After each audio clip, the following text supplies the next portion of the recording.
Computer एक electronic device है जो इनपुट डिवाइस से रो डेटा का इनपुट लेता है और उस डेटा पर काम करके रिजल्ट को आउटपुट के रूप में बदलता है। तो कंप्यूटर क्या है? एक इलेक्ट्रॉनिक डिवाइस है।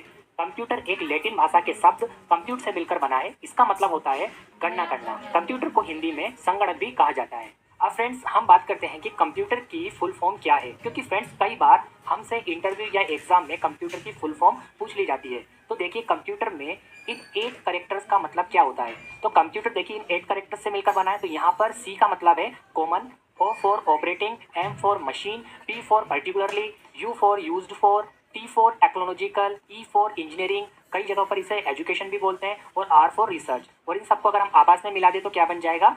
Common operating machine particularly used for technological engineering research. तो ये क्या है? कंप्यूटर की फुल फॉर्म है। ओके, कंप्यूटर का इन्वेंशन चार्ल्स बेबेज ने किया था, यानी कंप्यूटर का आविष्कार किसने किया था? चार्ल्स बेबेज ने किया था। आपको इसे याद रखना है।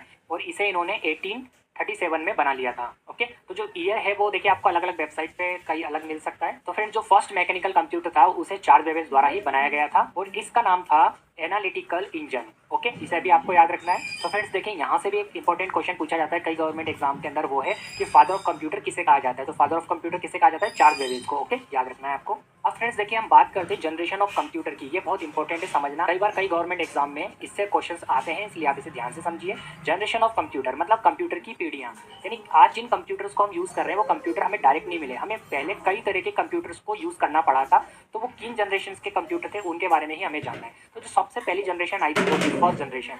अभी फर्स्ट जनरेशन 1946 से 1959 तक रही। और फ्रेंड्स इस जनरेशन के अंदर सीपीयू और मेमोरी के रूप में वैक्यूम ट्यूब का यूज किया जाता था, और वैक्यूम ट्यूब की साइज काफी बड़ी होती थी, और वैक्यूम ट्यूब कई सारे यूज करने पड़ते थे, इसलिए इन कंप्यूटर्स की जो साइज थी वो काफी बड़ी थी, यानी एक कमरे के बराबर के कंप्यूटर हुआ करते थे। आप इमेज में भी देख सकते हैं। ये जो कंप्यूटर थे ये कंप्यूटर अनरिलायबल थे, मतलब ये विश्वसनीय नहीं थे। इनके द्वारा जो रिजल्ट आता था उन पर विश्वास नहीं किया जा सकता था। ये मशीन लैंग्वेज सपोर्ट करते थे, इन लैंग्वेजेस को केवल साइंटिस्ट ही समझ सकते थे, और इन कंप्यूटर को ज्यादातर साइंटिस्ट ही यूज करते थे।